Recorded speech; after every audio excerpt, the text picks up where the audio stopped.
Hi guys, welcome to another episode of the Real Football Talk.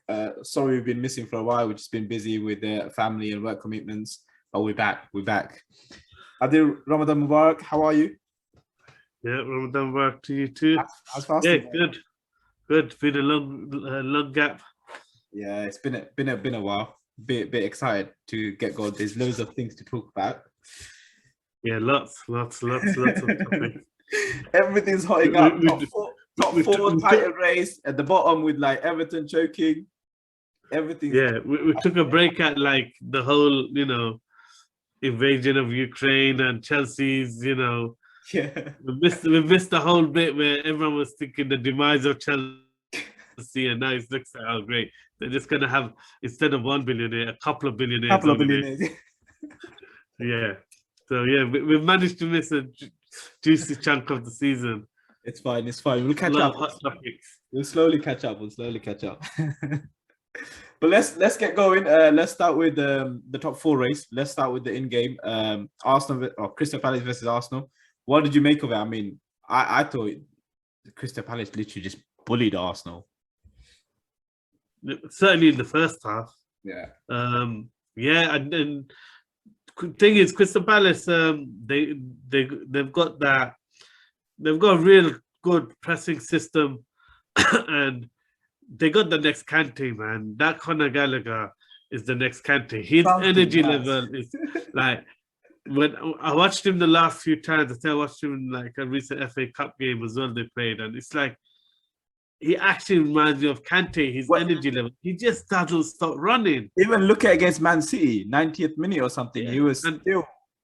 And even for England, I thought he was the standout player while he was playing. He was like, for me, would have been man of the match. So, yeah, they're such a high energy team. They're really well drilled. And at home, they're not a team you want to get, physical and get feisty with, because they will react and they will give as good as they get. And I think we've spoken about it before. Arsenal is quite a physical team in the way they play. But it backfired against this Crystal Palace team. I don't think we're even physical at all in that game. Apart from a bit of fight from Cedric, I don't think any of the other players wanted it really. You look at Tavares, they didn't want it. I'm sorry. I think once they met a goal down, they did try get like there was a lot of like fouls and groups of players going in. Every single one, Arsenal came off first. Yeah, that's what I'm saying. All the first ball, second ball, it was won by Crystal Palace. It wasn't won by Arsenal. Yeah, but I think that alludes to one of the biggest things that I noticed in the game before the goals was the performance of Xhaka. Not anyone really said anything, but his first half performance. I know there's other poor performances on the pitch. I'm sure you'll mention a couple of them. But like while watching the game live, I straight away for Arsenal a man down. Xhaka was not showing for the ball. He had no energy. He looked like he was playing with an injury, to say the truth. That's how such a non-factor he was in that first half. And I'm talking about that's from the first 10 minutes. I noticed basically minus the players. Xhaka is not winning the ball, not showing it, not putting a shift in, not tracking back. He's proper just laboring the whole way through.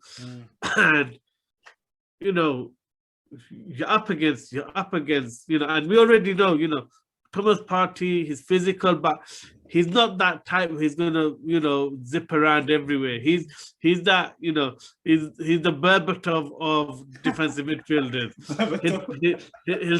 He'll read the play. He's very relaxed. He's very composed. He never looks like he's, sprinting for anything. Wasn't relaxed yesterday. Yeah, but then you're coming up against Koyate and Conor Gallagher, and guys who are just buzzing all the way through. Don't you think they played it really smart as well, with like Conor Gallagher just not giving Partey any chance, because he's the dictator in the Arsenal team, because obviously the new system, they push Xhaka and Odegaard up further, so he's the one that's recycling the ball. And Gallagher just like rattled him.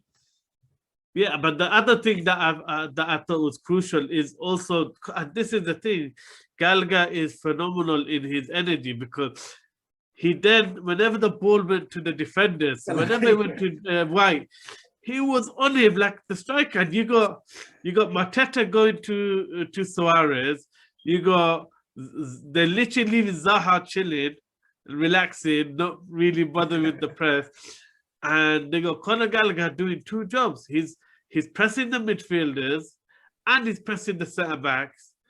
And he's just a phenomenal energy, man. It's unbelievable. Yeah. But the amount of times he put the back centre two centre backs under pressure as well, and hurried them and made them mess up. Not just the centre back, even the goalkeeper, Adu. He didn't even let Ramsdale rest. Yeah. And that's the thing, and you have to give it to Vieira because that's by design. Because I've seen him quite a few times, and we said it before about I don't understand why kind of United have this system sometimes where Fred is the most furthest guy pressing. He's even pressing beyond the strikers and the 10. But and there's no reaction. But now this is how you see a manager who identifies the quality of the player and then sets everyone else accordingly correctly. Because what happens is they've recognized that they allow him the freedom to press all over the place in that central zone. And what they do, Ayew goes, picks up the left back, and Mateta, who is actually the 9, ends up picking up the right back. And then they have Zaha kind of tucked in. So then what they're doing is they're compensating and they're making that a strength by allowing him the freedom to press the goalkeeper, the centre backs, and the defensive midfielders, and everyone else is picking up the people on the side. Yeah. And the other thing is he still has 2 midfielders behind him. Still Unlike when United do it with Fred, the problem is you got the other 3 doing nothing. Yeah. And then you got McTominay stuck with the whole. So this is how it should be done. If you've got that energy, and you've got other players who can't give the press. And to be honest, when I saw Mateta trying to press and Zaha does it here and there, but Mateta's pressing ain't great. So then I understood why they've created this system, and it's very clever. It's really good. But Mateta's one that kind of come under the radar. Like they were planning to get rid of him, and then he came into the squad because Benteke was out, and then he's kind of scored a few goals, and now he's in there. Because you look at he's keeping Edward out and everyone. So yeah, he was proper tired in the last 10 minutes of that first half. And and that shows the other players. You have to say they completely bust that first half. They did. And they were comfortable on the ball. I think Arsenal made a big mistake sitting off. And then when they tried to press and tried to get in the Crystal Palace's face, the crowd was already up. The players are up for it. And they were more than ready to match it. Do you think and then Arteta got the match plan wrong in terms of first sitting back and then allowing Crystal Palace progress to go at us? Well, Crystal Palace, once the fans get up there and you give them something, it's one of the hardest away games. It's not one that you really want them to settle down and get into it. But I thought, and the thing is, a lot of the times Arteta is really hard to read because he's just intense all the time before a game. In his pre-match talk, when he talks, he's just intense. And but I actually thought he looked a bit nervous. It was still intense, but it was even that intensity has like some conviction with it. But I felt like it was more. I felt he was nervous, even on the sideline. I felt he was nervous before the game. Yeah, he didn't look as energetic as before because usually he's out there shouting, showing, I don't know, doing something crazy. But yesterday he was a bit more like this. I think, everyone knew that was a potential banana skin. And the reality is Spurs are putting a lot of pressure. They are.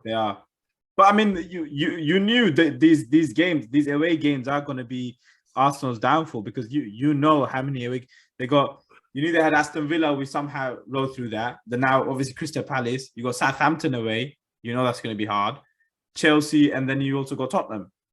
But the thing is, like, don't want to be like one of these, analysts who were talking about, or when they win, we're talking about how great they are, and when they lose, we straight away go on to negative. The fact is, I still think where Arsenal are is they've overachieved most people's expectations. Yeah, of course. They took high risk.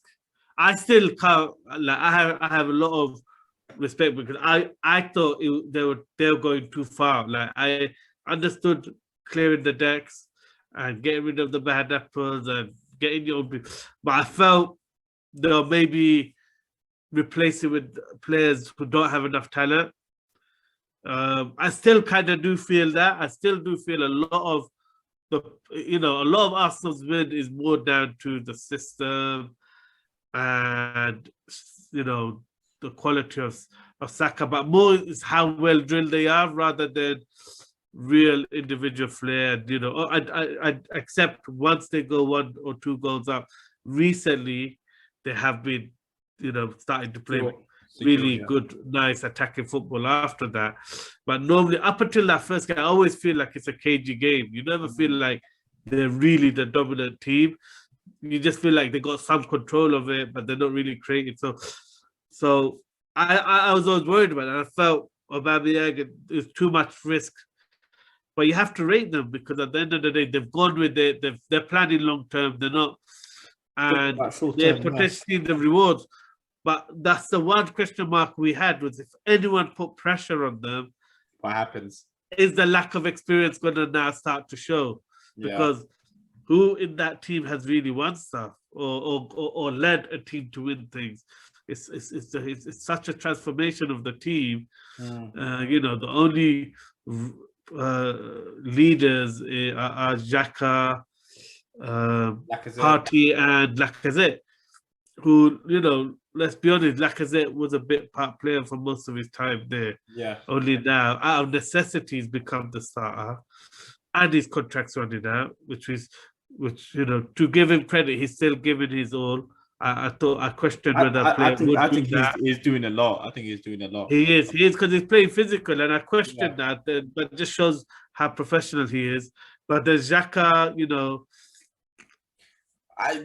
what? I don't know about him in this new 8 role.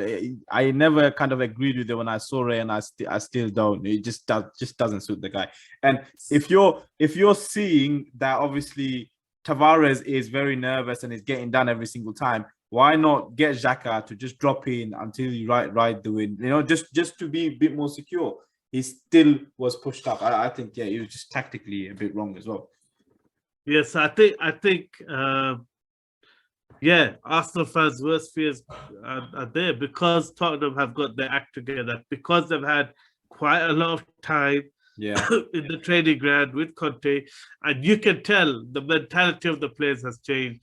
When you hear this player speak, everything is now a different mindset. But Adi, the way they step it up. We kind of called this at the beginning, when everyone was going on about, what's Conte saying, he's going to leave and this, that, and so on and so forth, all that dramatical thing. Do you remember us having the conversation? And but this is what Conte does. This playing the trick.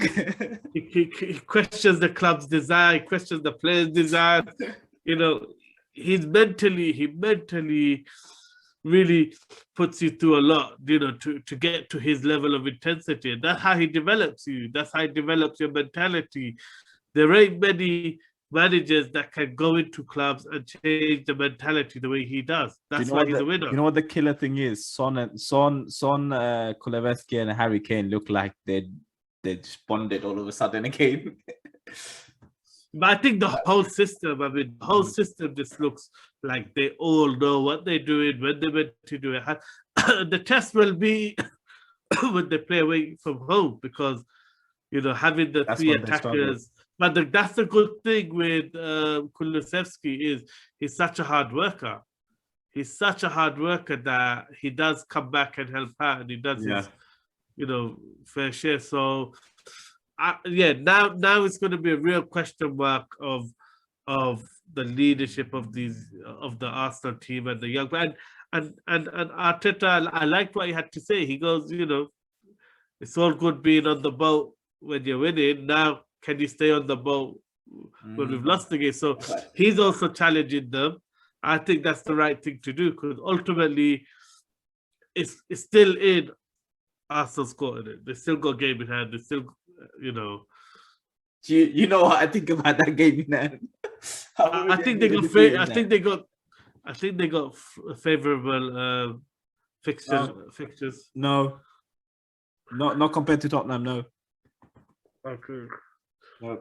Then yeah. I already said the running is hard. Is it? Okay, let's see. Well, either way, I'm glad I said like months ago. What's that? That it'd be Tottenham. Yeah, well, we said that in the podcast, isn't it? Before. In terms of Tottenham, what did you make of? I mean, they battered Newcastle. It was a good start from both sides, but they just took over. I think the game changed once Newcastle scored because they just stepped up a different level. The Tottenham just had a different intensity. As soon as they conceded, it was like it wasn't panic. It was straight away like, okay, let's show who's we mean business. And they played like proper confident team. They knew what they're doing. They sucked Newcastle into their traps, and they're a team that are very good at creating counter-attacking opportunities in possession because they really, and that's what I like about what they do. They play so much to the middle and the deep midfielders that it forces you to press because they're not looking to pick up the ball in the pockets. They're literally just going out wide and back to the deep midfielders and then back to defense. There's no part of them looking to move players forward into the opposition half. They only do it once you commit players to the press. So, and the thing is, this is what Conte's always done. I mean, that's his tactics always. That's why a lot of people call it negative, even though because he just doesn't take risks. It's not risky football. He's not committing players in advanced positions and playing risky passes. Only does it once the opposition has committed. But that transformation when they go from defense to attack, it's rapid. It's rapid. Yeah, because effectively they've got 5 guys in the attack. Yeah. And then a lot of the time, Højbjerg or Betancourt are bombing forward too. So yeah, both wing backs push fully, as we saw with the goals. We saw with the goals how advanced Everton Royal was and how advanced Doherty was. They are playing like wingers because what's happened is when you got 2 midfielders that can handle the ball under pressure and can stay calm and composed, what that does is that allows the wing backs to gamble because they know it's not getting lost, so they can start pushing to the ready to go into the opposition half soon as the break happens. Even if they lose it, slightly earlier. Even if they lose it, they still got 5 players in and around that zone, so you can't really break at them that too quick either. Yeah, but at that level, a millisecond counts for a lot. And if I know my midfielder ain't gonna lose it, and I can gamble that even half a second to join in a possible attack, that makes a huge difference at that Premiership level. That even half a second being able to be a bit more positive creates such a big goal scoring opportunity. So, I think. Rightly, Kulusevski is getting praised a lot, but the player that I've really enjoyed watching the most is actually Betancourt. I just love what he's brought to the team. He's got clever through balls. He gets stuck in. He's an all-rounder. You know what I like about him? Well, obviously, he's a Uruguayan. You can see that fight in him. But I love the passes he makes into the final third. It's just drilled what I into the mean. striker. It's just boom. I'm like, yes, that's it. And I feel like that's what was his downfall at Juventus. They never knew how to use it, because even though he was a box to box, because he can do, the most difficult passes, he can do playmaker passes, he can play that role too, because he could do everything. He always got kind of confused in his role. But one thing we know about Conte is there is no doubt what the game plan is, what he wants from you. It's all very scripted. I've read loads of reports about how much the same drills he's making the players do again and again and again. And he's a drill taskmaster. He will do repetition after repetition of the same pattern just to make sure everyone knows what the game plan is, what they're trying to do. So seems like brilliant buys all of a sudden now, isn't it? Instead of panic. Right. What? Let's. I was gonna say, what do you make of Tottenham? I mean, do you think they're favourites now? We thought that beforehand. I did start to wonder, maybe ask, because I felt Arsenal might be able to do it if they manage to keep the buffer, but because they have we're seeing the same thing that happened to West Ham last year, Leicester the 2 years before that, which is when you don't have that experienced leadership and you got a young team, you end up choking, because these big teams, they know how to handle the pressure in these run-ins, and they're very good at hunting. When their players have psychologically got a target in their mind, they're very good at hunting that down, and you already feel there's a massive momentum shift. I don't know who else to play next. Brighton at home. Even before that's a nice fixture. No, Brighton. Arsenal hate Brighton. Brighton. Our team is low and confident right now. You say that the way they could have beat Norwich after totally dominating the game. I think that's an easy game. I think you couldn't get a better time to play Brighton for me. I hope you're right. Yeah, I genuinely think that. I think it's a good fixture. It'll make it more interesting, because if Arsenal win, it'll be a bit more of a battle. Because who have Tottenham got next? Let me just check. Tottenham away at Villa. Oof. That's a good fixture. Yeah. Oh man. Let's move to the title race, Adil. Man City, Liverpool. I mean, Liverpool, great winner at Watford, even though Watford gave them a right old go. But you can see their clinical nature. Yeah, I mean, it's unbelievable. I just can't help but marvel at the way Klopp has constructed this Liverpool team, because it's like in pre-season they just specifically worked on being more clinical and being, less selfish when it came to the attack. Hence, basically trying to create that philosophy of the players passing to each other, which we knew became a bit of a problem the season before with Salah and Mane, not potentially setting each other up in a good position. So, and you can see the transformation. I mean, they just got such a clinical edge. It's unbelievable. I mean, how many times have we said it this year that literally the opposition has had really good chances? Yeah. The 1/2 chance that Liverpool have, that wasn't even a half chance. Yeah. I mean, no, I do. You can't take away from that ball. That was a great ball from Gomez. With any of the goals Liverpool scored, you can't take away from the play and the game, and because they play good football. Yeah. But when you look at the chances Watford have missed, they're like clean open goal. Like Alisson is having to work. But having to work.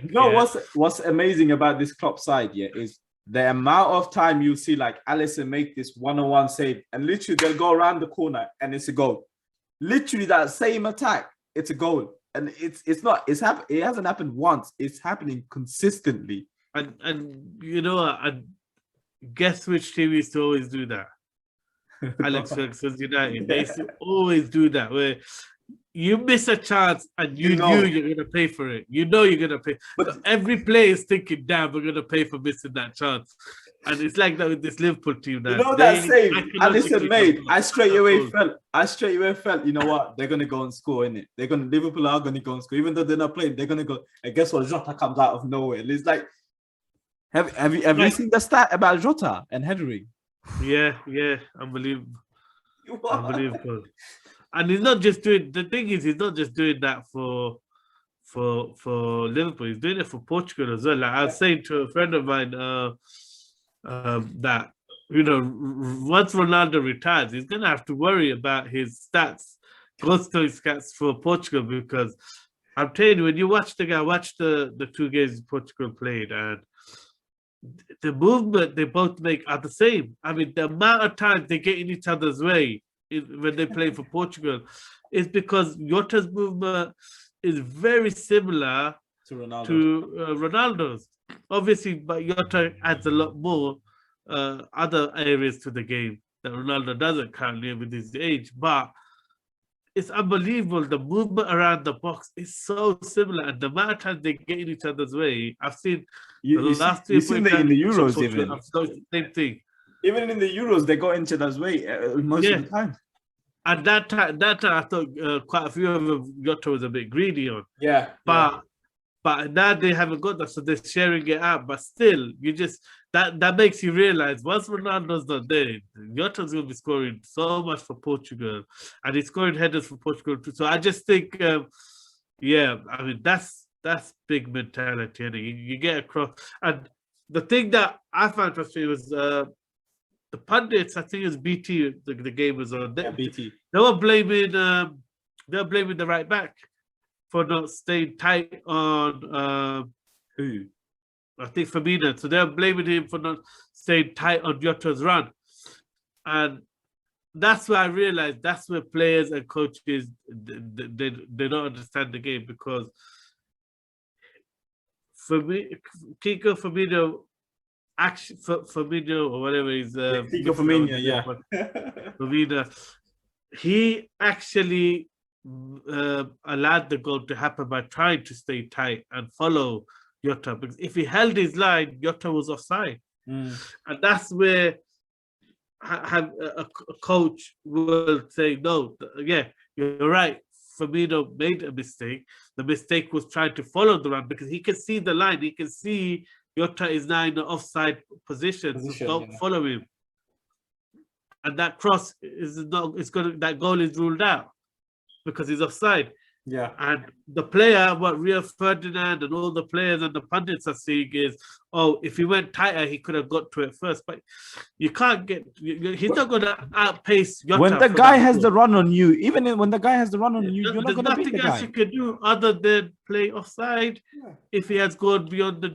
I thought, that just tells you that that's the difference between what a coach sees and a player sees. It was never he should have followed it. He should have held his line. Should have played offside. What about the other side? Man City 2-0 away, Burnley. By the way, before we move on. No, I'm not moving on. I was going to bring it in. I'm just going to say that penalty, I think that's a joke. If you can't, if the ball was going to Jota and that 100 give the penalty, but if you're going to give that, that every game there should be penalties happening, because it's the amount of off the ball incidents. And the thing is, if that cross was going to Jota and that foul happened, fine, give the penalty. But you can't pick and choose. You're near the end of the season and you're not following the rules in that way. And now suddenly you're gonna start giving penalties for what? That's just a home crowd penalty for me. That was never a penalty. And I didn't feel Watford deserved that. Watford played well. Watford 1-0 would have reflected how well they played and how hard a game they gave. And Pedro and Kuko. I mean, the chances they missed were probably better than what Liverpool managed to create in the game. So, not happy about that penalty. I didn't think that was right. Typical VAR. Just forget about it. have some sabr on VAR, unfortunately. That's what we're going to have. Patience during Ramadan on VAR. Yeah. But season. yeah, seasonal patience. In terms of Man City, another professional performance, 2-0 at Burnley. Yeah, Burnley started that game really good as well. Lots of pressure on them, isn't it? Because Liverpool just... Well, Burnley's really strange, and this is why I was like, yeah, no matter what, I still think the same. Even when they won their 2 games in a row, I still like they'll go down because the performances don't lie. I mean, when you see the way they play, they've completely lost their identity. Even this, like I said, this first 3-4 minutes, they're passing out from the back. They're trying to play some nice football. They created a couple of chances. And I was like, whoa, what's going on here? You know, they're not lumping it forward. Sean Dyche is changing his system. Well, guess what? They looked at it in the second half and they started to go direct. You get it? And the thing is, I mean, it would have been really good to do a tactical zone on that because it was actually, and I've never seen a game where you got 5 midfielders doing nothing. Sometimes you'll have 1 or 2 not pulling their shift. They had the whole front 6, so they off the ball they play 4-5-1. Yeah. Rodriguez goes to the left. They play 4-5-1. The 5 in midfield and Weghorst up top offered nothing off the ball. And this is how bad it is. This is the most ridiculous thing I've ever seen. I wish we've set it up tactical zone because it would have really highlighted how we might do one. How mindless what Burnley's approach was. So you have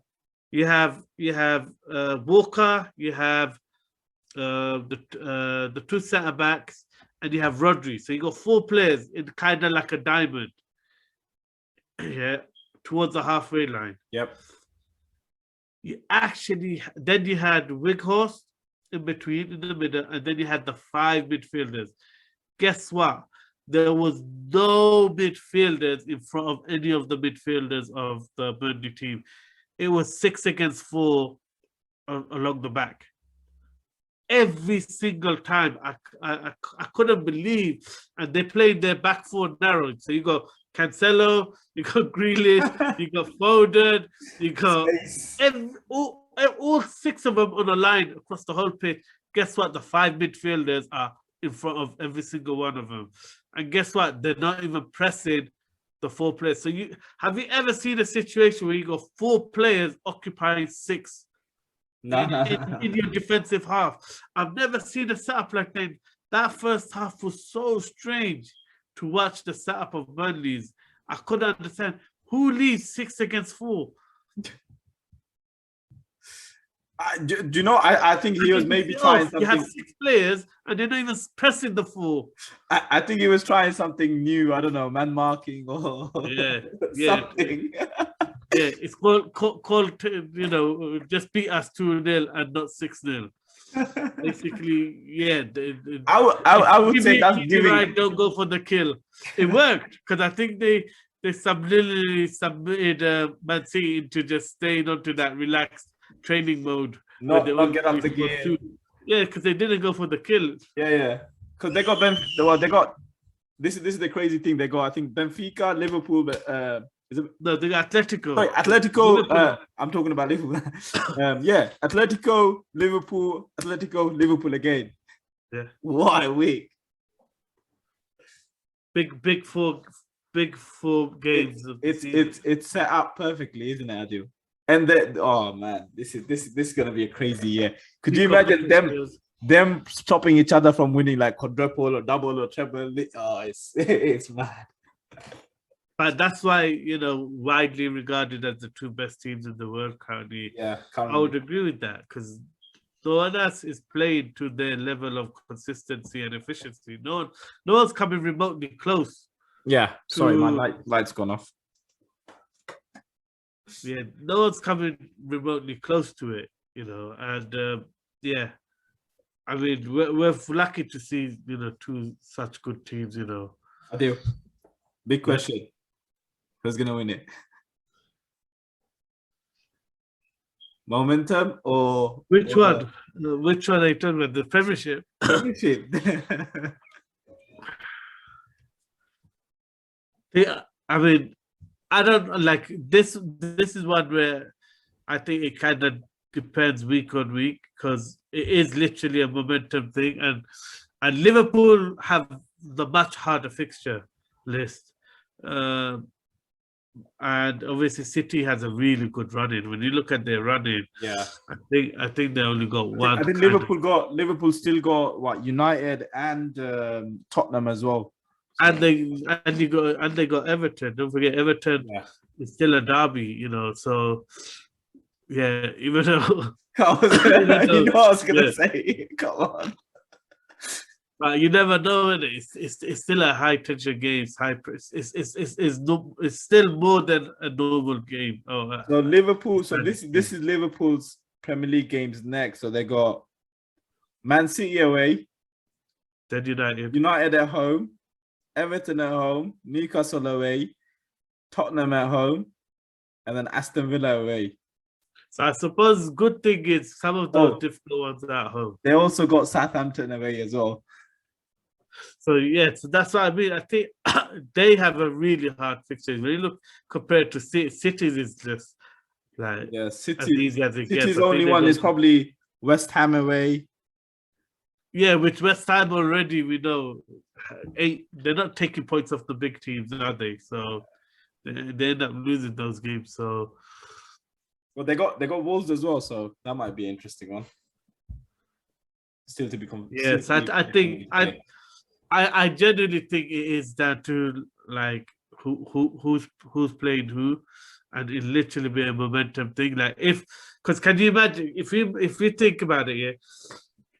Let's say, for example, this game on the weekend is a draw, yeah, and everything stays the same. And if Liverpool beat United, because it's a harder game, they're going to have more confidence Yeah. that even if City say like wins and scrapes a 1-0 against a rubbish team, you still say the momentum is with Liverpool more because they're playing the harder fixtures and winning those games. So yeah, I'm not ready to call it. I'm saying on the fence. Until I definitively really...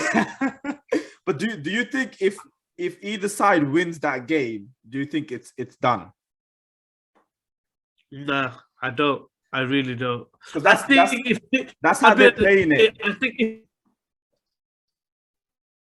I think if City win it, it's done. If Liverpool win it, I don't think it's done because they actually have a really tough fixture list. So I think it's just as well they've got the easiest draw in the Champions League with Benfica. I think that will help them as well, don't you think? Because if they do well in the first leg, they don't need to worry that much in the second leg. So you want go on, Adil. That first leg is really important because Benfica are just a really defensive. They set up really defensively now that they got rid of Jorge Jesus as their manager. So yeah, they're a club all over the place in turmoil. They've got talent, and they're doing terrible in the league, and they lost on the weekend on the Friday, so they're really struggling. I'm just surprised they managed to get through this far. Somehow. With regards, let's look at United. I mean, what do you make of them? I mean, it seems like it's just up, down. 1 minute you think they're coming back, and then gone back down again. I don't know. I mean, it's like can't never really think they were coming back because those were such unconvincing victories. It wasn't like they dominated, and even the Tottenham one, everyone kind of was saying Tottenham was a better team, played the better football. But if it wasn't for Ronaldo carrying the team, they would have won. And that's the thing. That's what frustrates me is for some reason Ronaldo's getting so much flack and hate. But look what happens when he's not there. I'm sorry. Are you gonna tell me Fernandes was pressing and Pogba was pressing anything better than even Ronaldo? I'll be honest. The last few games, Ronaldo's pressing was much better than this from what I saw in this game. So it's just poor punditry, and it's not factual. They're not actually basing Clickbait. anything on what is going on in the I game. think it's more of a clickbait thing where if they say that comment, obviously it's going to get a lot more views in. No, I think it's more than that. I think people actually believe it, and to an extent, it was true. But since the criticism is coming in, he's been trying to press a lot more, and he has been pressing a lot more, and he has been running around a lot more. So, but then if you've got such a fixation on United's work off the ball, how can you not talk about Pogba and his non-existence work off the ball? Or even Fernandes' pressing was sporadic, wasn't great in this game. It was just another dysfunctional performance. How they got away with the draw? Was it a draw? Yeah, it was a draw. It was a draw. Yeah. Yeah, I've even forgotten the result. That's how much I buried it in my mind. No, good. But there's big talks about this situation with Rashford, because they keep saying, they got no strikers, and even then they're not playing Rashford. So, what is the real issue? Like, do they not want him? I think to a point, I like it, because Rashford has been sulking. At the end of the day, there's a way to get back into the team. Good pitch. And it's not, people are forgetting, he was given a few starts, and the performance were complete joke. Those performances when he was starting was a joke, and then you drop him, you want a reaction. You bring him on, and he's actually more tired than the guys who have been on there from the beginning. So then I don't like, if everyone forgets, like, he needs the arm around the shoulder. Yeah, but he's been given that. He's actually been given an arm around the shoulder by Rangnick. He's actually been given preferential treatment. And what has he done? He's sulked. Do you get it? So what does he need? I don't get why everyone's going on about it. Yeah, he came on. This is the first time he came on and looked like, he would have made a difference if he actually started. But that was only in the last 10 minutes. Guess what? When he wasn't playing in the 10, up front, guess what? He went into a 10 position and started to pick up the ball and start dribbling. So everyone's crying about Rashford not playing on the left. He should play up front. But guess what? When he was up front, we were minus a player. Guess what? The only time he looked like doing anything was when he went wandering off into the 10 position. Now, are we going to say he's better than Fernandes in the 10? Better than Pogba in the 10? Are we going to now start saying he needs to be given a free role? He's not that good. But as a player himself, like, surely he needs to do something, because there's not enough from it. He just seems like he's not motivated, or there's something bringing him down, and it's not the same Rashford, or you don't see that energy or anything from him. Yeah, it's called a PR management company running your life. You slowly think more about social media than anything else.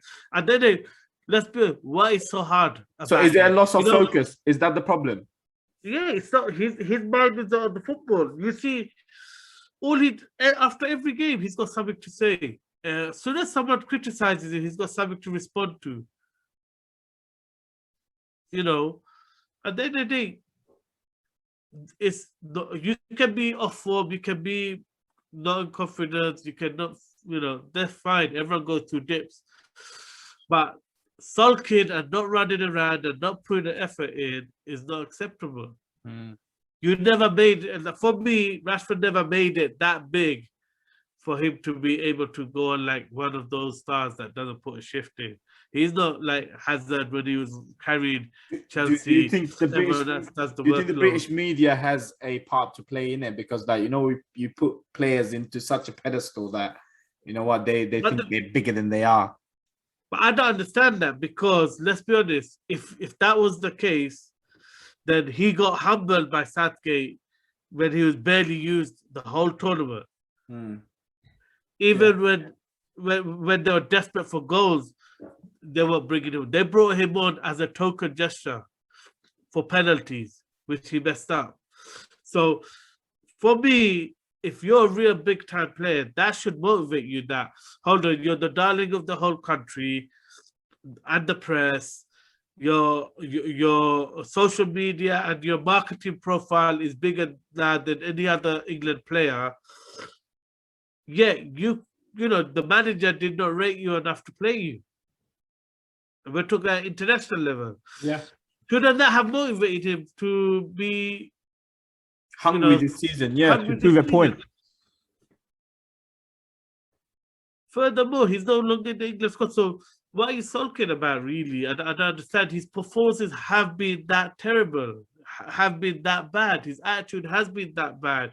Yeah. If let's be honest, he's not getting criticized for his attitude. Everyone's trying to make excuses for him. But he you know, if that was a foreign player, if that was a French player, if you know, Wait. or If that was Paul Pogba and Graham Souness, Martial, yeah, giving as little effort and being, you know, what's the difference between the way Rashford is going acting and the way Ozil was at his worst?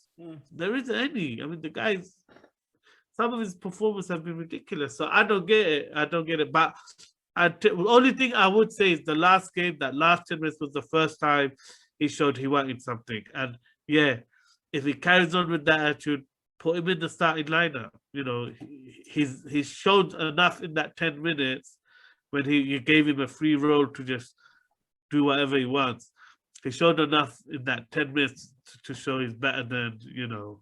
do you reckon from now till the end of the season, do you reckon they got enough to maybe, I don't know, get into that top 4 battle and really, I don't know, make a difference? No chance. I think they're shooing for the Conference League. That's far-fetched. They're not even getting top 6. Wow. And in a way, I'm hoping Wolves and the others might nick the conference, because I think really the best example is Arsenal.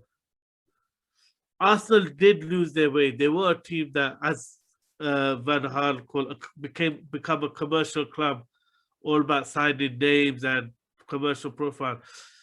And not making Europe has allowed them to be a bit more riskier, a bit more braver in getting people, moving people on, and kind of rebranding and resetting the whole club. Culture, well, yeah. I think United need that. I think United need to have a season of no Europe and just get your house in order, fix things, get rid. You know, they still try to offer Pogba contract. It makes no sense. You know, everyone knew from 2 years ago he was going to leave on a free. They should have sold him. You know, but that's the kind of arrogance the top people at Man United have. When you talk about getting the house in order. Leave for free. Talk about getting a house in order. What do you make of their interest in Eric Ten Hag? Because obviously they interviewed him. I think that's, as a fan, would you say he's the one that you want, or is it still Pochettino? The thing is, if between the two, they both offer different things. I think Pochettino is the safer option, and I think will play the better football. But Ten Hag is the one coming with the winner's mentality. But you have to think about it. Who are those players going to? If you're not going to clear out and get rid of players, can you see Pogba or any of them respecting Ten Hag? That's the question mark. I would actually prefer Ten Hag because he's got, you know, he's bringing more of a winning mentality. But are those players going to listen to him? I don't think so. So I think for the current players and the direction United are, probably Pochettino is. Would they listen to? Would they listen to the Pochettino? Ancelotti way, where he can get along with senior players as well as. That's what I was going to say. Would they listen to Pochettino? Because you look at what's happening at PSG. Yeah, you're not seeing, you know, they choked against Real Madrid, but for 3/4 of that tie, they completely outplayed Real Madrid. Let's not forget, they were way the better teams. One half, they choked.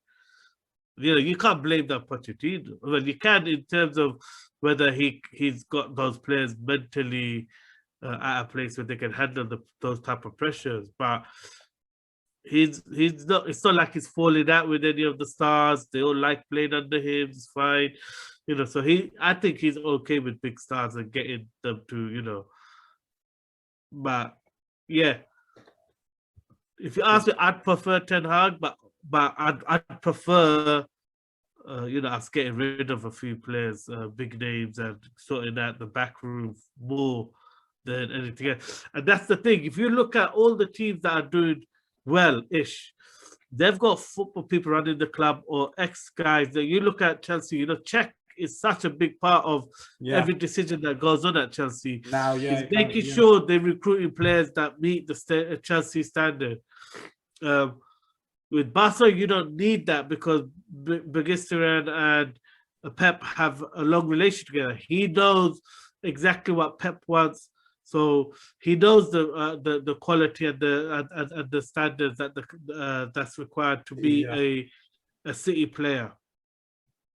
You look at Arsenal. You got Edu. He's one staff with Arsenal. He knows what type of players they're going for now. There's a certain profile, there's a certain benchmark. He knows what Arteta wants. They're all serving their manager. It's still the manager running and calling the shots. At United, you got this John Murta guy no one's ever seen, doesn't even come out in front of the press, calling the shots now. It's like, it's a ridiculous situation. But how would that favor the new manager? Because, even this manager decision, it just seems like they're taking, I don't know, a bit too long maybe. But the fact that it's being done through the press as well, already, you can tell John Murta wants Ten Hag. The players want Pochettino. So what is he doing to get his way? He's been letting the whole world know they've interviewed Ten Hag twice. He's building up the momentum behind the scenes using the press to make sure that it's Ten Hag. But why not just operate your club like a classic club should? Yeah, that's do the things privately and make the decisions privately. Why did you even get the players involved and ask them for their opinion? Obviously, they're going to say Pochettino. Does anyone even know the playing career of Ten Hag? No one knows. Yeah, but Pochettino, they know he played in the World Cup. He played with some of the best players. He had a proper career. They know him from the Premiership as a manager, rated, got along with all the players. They go to England camp. They ask Harry Kane, "What do you think of Pochettino?" What is he going to say? Fabulous manager. Yeah. Who are you going to go to ask about Ten Hag, whether he's great or not? Are you going to go to ask Ziyech? Who cares what Ziyech thinks? Do you get my point? Like. So if you ask the players, they're always going to say Pochettino. So, and this is the thing about United. They're still doing things in that way when they're using the press, and it's a shambles. Right, let's move on. We briefly touched on Chelsea. What do you make of their dismantling by Brentford? I mean, do they give the other teams a bit of hope that they can, catch him up? I think they've given, Brentford have given the other teams a template because they actually dominated that game in that first half. Tony should have had 3 goals in the first 10 minutes. I mean, the chances they created, and that was it. The thing was, this is the first team that went toe-to-toe. Even at the beginning of the season when they played them, Brentford dominated them. It's just like, we don't know how they obviously didn't win. Yeah, but this one was like creating clear-cut chance after creating clear-cut chance. This is like exposing the back three in its finest. And it was really clever because what they did was Tony was peeling off to the right-hand side. Can't remember who the defender was. Probably Rudiger. The Rudiger's on the other side. And then Mbueno's coming in and picking up Thiago Silva. So what's happened is already 2 of the 3 is occupied.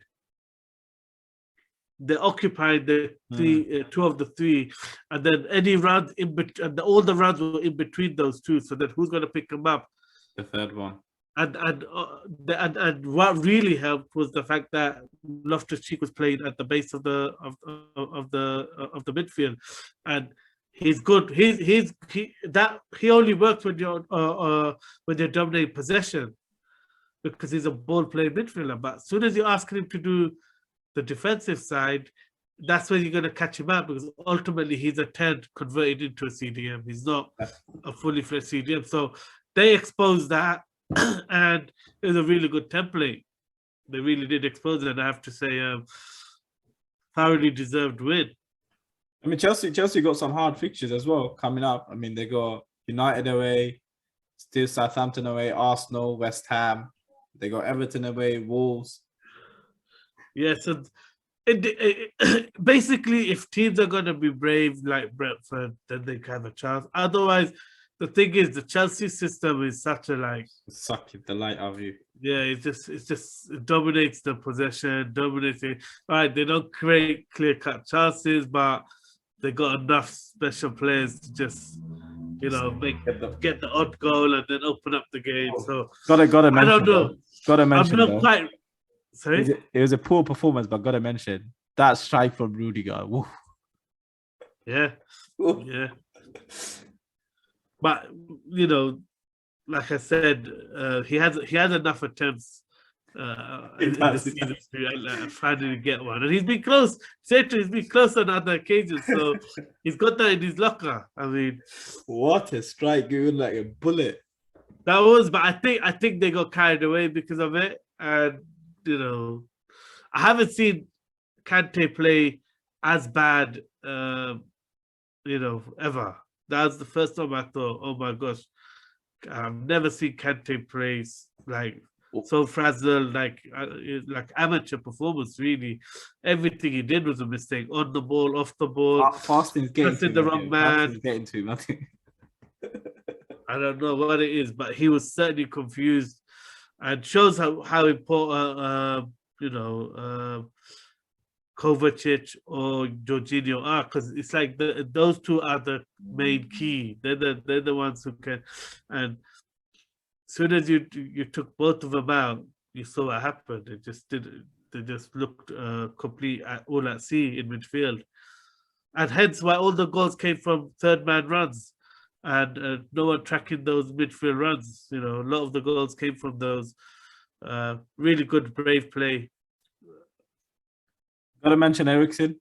What a comeback! What a story!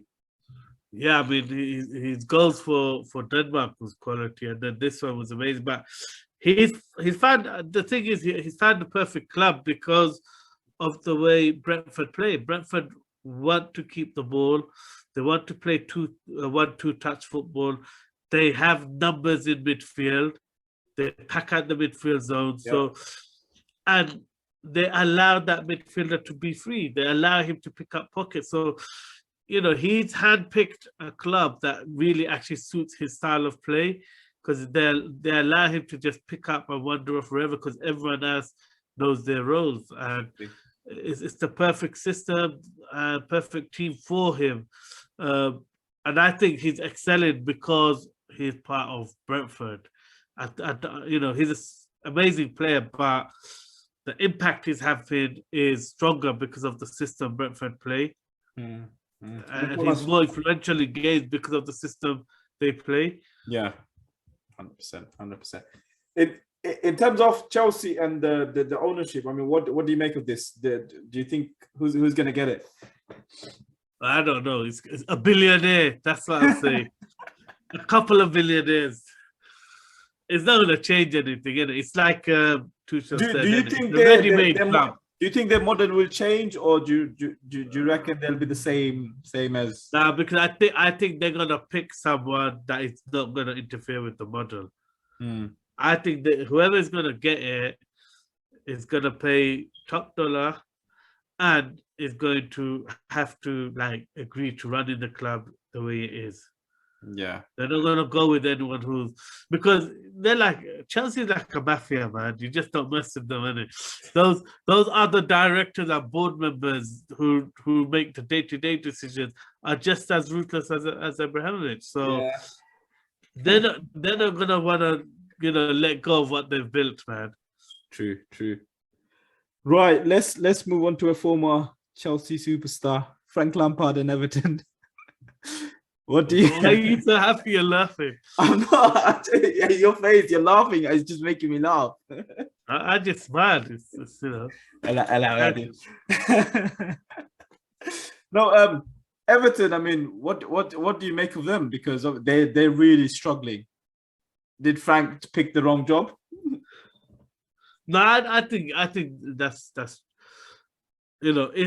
you cannot blame any man for wanting to take that job. In my opinion, yeah, there's a lot to do, but it's an attractive. Well, it was an attractive job, in the sense that it's the owner's got money and he will plan money in. But now reading about the losses that they've made and things like that, potential, points deduction or fines or whatever, or transfer embargo, whatever happens, it looks like the finances are as good as it could have been, but that's because of overspending. That's not because they've got. It's not like they got Mike Ashley who doesn't want to plan the money.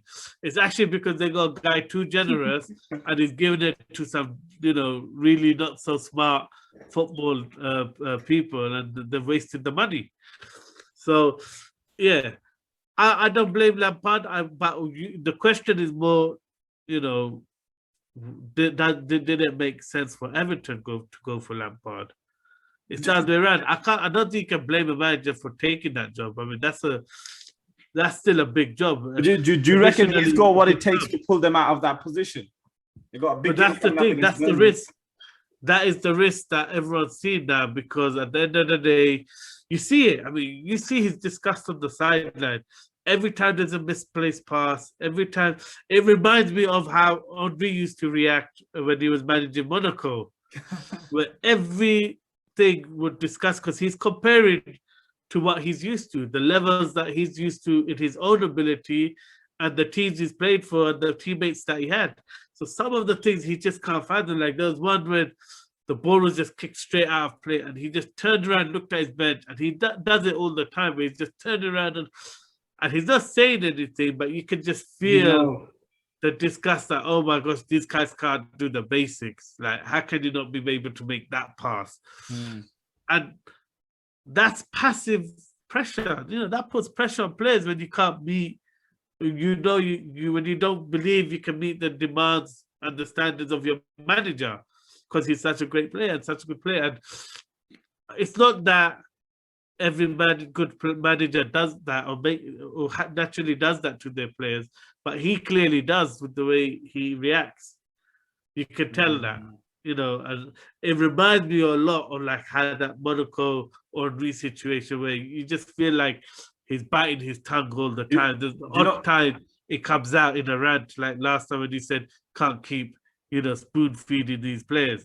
That's what he's showing, I think, in training and in match days, where even though as much as he's trying to be positive and tell them to play and attack and be yourself, it's not going to happen when the players can see that you don't rate them, really. Yeah. Do you think they got what it takes to still get out? Because obviously, I reckon they will, because the other three teams are just not gonna pick up the phone. I agree with you on that. I don't think the other three teams have enough to get out. We said that from time ago. Yeah. Watford have the best hope because of the manager, and you can already see, that was impressive against Liverpool. I felt, because that. They managed to quiet that crowd down. They managed to keep them nervous up until that penalty. Anfield was quite, felt really like tense because of the nerves. So Watford, I think, out of all, will have a chance if they can get something.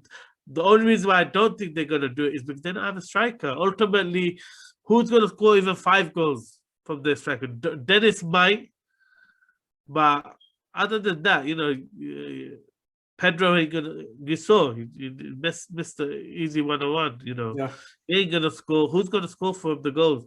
So I think, and I also think, even though Everton has harder fixtures coming up, I think the way they set up, the way they play, I think they will find it easier to play against A big team. the better teams. Yeah, because they're brave, because they want to attack, because they want to thingy. I think that'll make it easier for them because right now they're having to try and open up teams and try to force the game, and that's not them. They're not that confident and good on that good enough on the ball. But against a team that allows you some space, I think so. They may pick up some points, even though they got a really hard running. I mean, hardest out They of got crazy running. They got all what? Oh, teams. Burnley is the game, the key game, but then they got United, Leicester, Liverpool, Chelsea, Leicester away, And Watford away. to be fair as well, Everton were really unlucky in that game. I felt like when you look at the performance, that second half, they really took the game to West Ham. They deservedly got the equalizer. Yeah, West Ham were the slightly more better team in terms of the fluidity of their attacks in the first half, but they still scored from a fabulous, free kick. It was a Yeah, so I just and then the blunder will be made. I think Arsenal fans were more happy to see that than anyone. Nigerian Messi. Yeah, well, yeah, that was Messi. That's what we can say. Exclamation mark, that was Messi. Adi, I don't know what you're talking about. He's worth 35 million, all right? Yeah, it will be. It's the perfect example why Everton have financial problems. You And know, when I they've saw got that deal and I saw ridiculous 35 loss. million, yeah, I was like, Crazy, cash in right crazy now. money. Oh, man. So yeah, I think they'll pick up some points. They got the thing that I can't understand is the way everyone's going on like the Sky pundits are going on like they got like the weakest squad. They got the weakest squad. They are where they are because their squad is weak and they ain't got good enough players. Are you joking me? Look at their squad. They've got a really good, Richarlison, Calvert-Lewin, that Michael Decore, Keane was an England Allen. international last Yeah, year. yeah. Godfrey's was a highly rated player. You got You know Pickford. what? That's one thing. I don't know what's happened to Godfrey. He just seems lacking confidence. He's a bit headless. What is he's a bit headless? He's sprinting around, running around everywhere. He needs someone to. Godfrey needs experienced, defender next to him to lead and tell him when to go. Put it this way: Godfrey next to Thiago Silva would look amazing. Do you think the biggest miss is Yeremina? Do you think that's what it is? Well, that's the thing is that's I didn't realize because I never actually rated him that highly. But after seeing the way Benitez was relying on him, and then even Lampard, when he got injured in his first or second game, the way Lampard said that's a huge loss made me realize clearly he's a big leader in the dressing room. Yeah, yeah. And that he has a lot of presence that clearly Michael Keane doesn't have. Godfrey doesn't know the position well enough. So, but when you look at their squad, it's not a weak squad. It's not a terrible squad. It might be thin, and yeah, when there's injuries, that's the problem. But now everyone's going on like, oh, they're not good enough. Those players aren't good enough. I'm sorry, Demarai Gray is good enough. You look at that midfield, Allen, Decore, a lot of top half teams would be happy to take those players. They're good enough. Their squad is good enough. It's just the club's a shambles. It's probably the only team that's in a bigger mess than United in world football. Wow.